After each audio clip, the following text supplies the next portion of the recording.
The wind, a relentless beast from the North Sea, clawed at Abernathy Farm, rattling the ancient stone walls and whistling through the gaps in the aging window frames. Inside, a fire sputtered in the hearth, casting flickering shadows across the worn faces of its inhabitants. Martha, a young woman barely past 20, stood by the stove, her brow furrowed in concentration as she stirred a pot of porridge. The rhythmic scraping of the spoon against the metal was the only sound that broke the silence, save for the occasional hacking cough emanating from the armchair by the fire. That cough belonged to Mr. Abernathy, Thomas's father and the master of the farm. Once a robust man, weathered and strong like the Yorkshire stone that built his home, he was now a frail shadow of his former self. His body, ravaged by age and illness, was a constant reminder of Martha's constrained existence. She had arrived at Abernathy Farm 5 years ago, a bright-eyed bride full of dreams and expectations. But those dreams had slowly withered under the weight of Mr. Abernathy's miserly ways and his constant, critical gaze. The old man clung to his wealth as tightly as he clung to life, doling out small sums to Thomas for the upkeep of the farm, but never offering anything more. Martha knew that Abernathy Farm was a prosperous holding, but she saw none of its benefits. She yearned for finer clothes, for trips to the market town, for a life beyond the endless cycle of chores and the stifling atmosphere of the farmhouse. "Is that porridge ready, lass?" Mr. Abernathy croaked, his voice raspy and weak. "My stomach's been gnawing at me all morning." Martha forced a smile, a brittle thing that didn't quite reach her eyes. "Almost, Father Abernathy. Just needs a touch more honey." She moved towards the shelf, her movements deliberate and careful. Her gaze lingered on the jars of preserves and the bottles of herbal remedies. But behind them, tucked away in the shadows, was a small, unlabeled bottle. It contained aconite, a poison so potent that a few drops could bring a swift and silent death. Martha had discovered the aconite quite by accident, while exploring the dusty attic of the farmhouse. An old book on herbalism had revealed its properties, and a dark seed had been planted in her mind. At first, the thought of using it had been abhorrent, a fleeting temptation quickly dismissed. But as the years passed and her resentment towards Mr. Abernathy grew, the temptation had become a persistent whisper, a siren song promising freedom and a better life. She glanced at Mr. Abernathy. His eyes were closed, his face pale and drawn.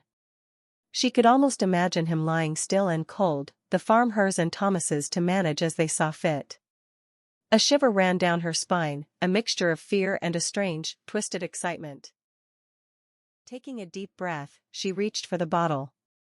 Her hand trembled as she unscrewed the cap and carefully poured a few drops of the clear liquid into the porridge. She stirred it slowly, ensuring that the poison was thoroughly dispersed. "Here you go, Father," she said, her voice unnaturally bright. "Nice and warm. Just the way you like it." Mr. Abernathy opened his eyes, his gaze sharp and piercing. He looked at the porridge with suspicion, his instincts honed by years of shrewd dealings and a deep-seated distrust of everyone, including his own son and daughter-in-law. "It seems a bit thin," he said, his voice laced with suspicion. "And pale." "It's just the milk, Father," Martha said quickly. "I used the skim this morning. I thought you might prefer it." He grunted, unconvinced. "Humph. Doesn't look like much. But I suppose it'll have to do." He took a spoonful, his eyes fixed on Martha's face as he chewed. He swallowed, and a faint grimace crossed his features. "It has a peculiar taste," he said. "Almost metallic." "Nonsense," Martha said, her heart pounding in her chest. "It's just the honey. Perhaps it's a new batch." Mr. Abernathy didn't say anything, but he continued to eat, his eyes never leaving Martha's face. She watched him, her stomach churning with a mixture of guilt and anticipation. Over the next few days, Mr. Abernathy's health deteriorated rapidly. He complained of nausea, dizziness, and a burning sensation in his throat. He lost his appetite and grew weaker, spending most of his days confined to his armchair by the fire. Martha watched his decline with a growing sense of unease. She had expected his death to be swift and painless, but instead, he lingered, suffering in silence. The guilt gnawed at her, turning her dreams of freedom into a nightmare. Thomas, meanwhile, was consumed with worry for his father. He hovered by his bedside, tending to his needs and fretting over his declining health. He couldn't understand what was happening. His father had always been strong and resilient, and the sudden change was deeply troubling. One evening, as Martha was helping Mr. Abernathy to drink some water, he grabbed her hand, his grip surprisingly strong for a man so weak. "Martha," he rasped, his eyes filled with a desperate intensity. I think someone is trying to kill me." Martha's blood ran cold. She tried to pull her hand away, but he held on tight. "Don't be ridiculous, father," she said, her voice trembling. "Who would want to kill you?" "I don't know," he said, his voice barely a whisper. "But I can taste it, a bitter, burning taste. It's in the porridge." Martha managed to free her hand. "You're just imagining things," she said, backing away. "You're not well. You're delirious." She fled the room, her mind racing. Had he truly guessed? Did he have any real proof, or was it just the ramblings of a sick old man? She knew she had to be more careful, more subtle. She couldn't afford to be caught. Later that night, Martha crept into the kitchen and retrieved the bottle of aconite. She considered throwing it away, but the thought of giving up on her plan was too painful. She had come too far, risked too much. Instead, she carefully cleaned the bottle, wiping away any traces of the poison.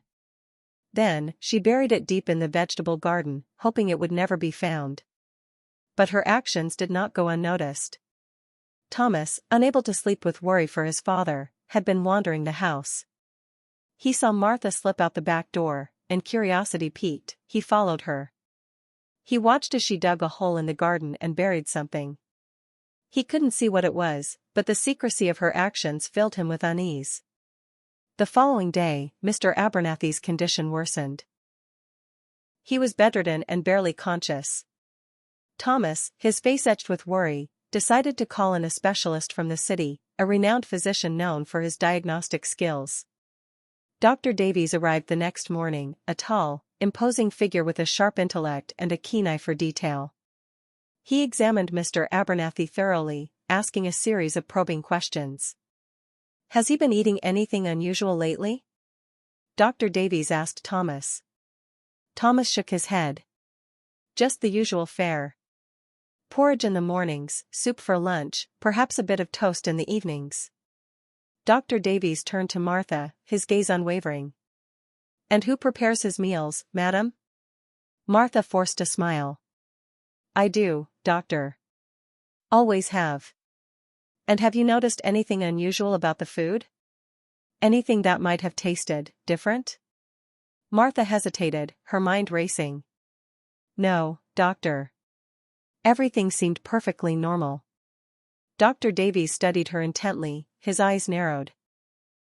He seemed to see right through her facade, into the dark secrets she was trying to conceal. Later that day, Dr. Davies asked to speak to Thomas alone. He led him to the study, a room filled with dusty books and the scent of old leather. "Mr. Abernathy," Dr. Davies said, his voice low and serious, "I have some grave concerns about your father's condition. His symptoms are consistent with aconite poisoning." Thomas stared at him in disbelief. "Aconite? But that's impossible.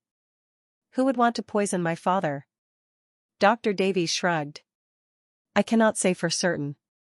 But I have taken samples for analysis, and I am confident that we will find answers soon."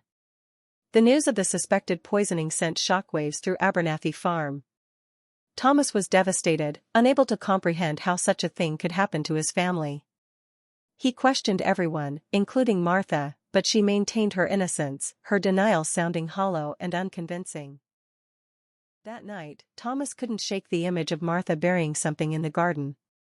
He crept out of the house and began digging in the spot where he had seen her.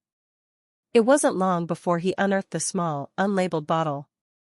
He didn't know what it contained, but the secrecy surrounding it filled him with dread. He took the bottle to Dr. Davies, who immediately recognized it as a container for aconite.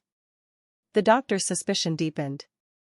Armed with the bottle and the results of the lab tests, which confirmed the presence of aconite in Mr. Abernathy's system, Dr. Davies contacted the authorities. An investigation was launched, and the police descended upon Abernathy Farm. Martha, realizing that her plan was unraveling, panicked. She tried to maintain her composure, but her lies were becoming increasingly transparent. The police searched the farmhouse from top to bottom, meticulously examining every room. They found nothing suspicious, but they didn't give up. They questioned Martha repeatedly, pressing her for details about her relationship with Mr. Abernathy and her knowledge of poisons. Finally, they confronted her with the bottle that Thomas had found in the garden. Martha could no longer deny her involvement. She broke down and confessed everything, her voice choked with sobs. She told the police about her resentment towards Mr. Abernathy, her desire for his wealth, and her desperate plan to poison him. She explained how she had found the aconite in the attic and how she had slowly administered it to Mr. Abernathy in his porridge. The confession was a devastating blow to Thomas. He couldn't believe that the woman he loved, the woman he had trusted with his life, was capable of such a heinous act. He felt betrayed, not only by Martha but by his own judgment. Martha was arrested and charged with attempted murder. The trial that followed was a media circus, attracting reporters and spectators from all over the country. The details of her crime were splashed across the newspapers, painting her as a cold-blooded and calculating villain. The trial was a long and arduous process, filled with legal arguments, expert testimony, and emotional outbursts. The prosecution presented a compelling case against Martha, highlighting her motive, her opportunity, and the overwhelming evidence of her guilt. The defense, on the other hand, argued that Martha was a victim of circumstance, a young woman driven to desperate measures by the oppressive environment of Abernathy Farm and the domineering personality of Mr. Abernathy. They painted her as a sympathetic figure, a woman driven to madness by poverty and despair. Despite the defense's efforts, the jury was ultimately unconvinced. They found Martha guilty of attempted murder, and she was sentenced to a lengthy prison term. Thomas was present in the courtroom when the verdict was announced. He watched as Martha was led away, her face pale and expressionless. He felt a mixture of anger, sadness, and a deep sense of loss. He knew that their life together was over, shattered by her betrayal. Mr. Abernathy, miraculously, survived the poisoning. He was weak and frail, but he slowly recovered his strength. He forgave Thomas for bringing such evil into their home, but he never forgave Martha. As for Martha, she spent her days in prison, haunted by her actions. She had sought freedom and wealth, but she had only found ruin and despair. The Yorkshire wind howled outside her cell window, a constant reminder of the life she had lost and the pain she had caused. Abernathy Farm remained a place of sorrow and tragedy. Thomas, burdened by guilt and grief, struggled to keep the farm afloat. He never remarried, and he lived out his days in quiet solitude, haunted by the memory of the poisoned porridge and the woman who had betrayed him. The tale became a local legend, a chilling reminder of the dark secrets that can lurk beneath the surface of even the most seemingly idyllic lives. It served as a warning about the dangers of greed, resentment, and the poisonous consequences of unchecked desires. The legend of the poisoned porridge was passed down through generations, ensuring that the name of Martha Abernathy would forever be associated with betrayal, darkness, and a tragic end in the heart of the Yorkshire moors.